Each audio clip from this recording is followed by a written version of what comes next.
Welcome to our comprehensive guide on how to enable Wi-Fi HQ videos in X. If you're looking to enhance the quality of your uploaded videos, you've come to the right place. In this video, we'll walk you through the step-by-step process. Let's begin.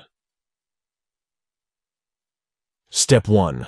Open the X app on your device. Locate the account icon at the top right corner of the screen and tap on it. This will grant you access to your account settings. Step 2. Tap on Settings and Support.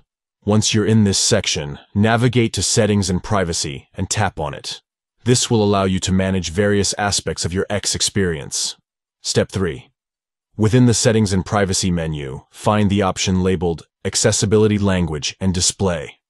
Give it a tap to access the settings related to display customization and accessibility features. Step 4. Look for Data Usage and tap on it.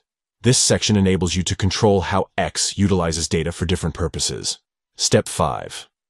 Now locate high-quality videos and tap on it. To ensure your videos are uploaded with the highest quality, select the option Wi-Fi Only. This setting ensures that videos are uploaded in high quality only when connected to a Wi-Fi network, helping you conserve mobile data while still delivering exceptional video resolution. By following these simple steps, you can easily enable Wi-Fi HQ videos in X, ensuring that your uploaded content shines with superior quality. Thank you for watching, and may your videos in X captivate your audience with outstanding clarity.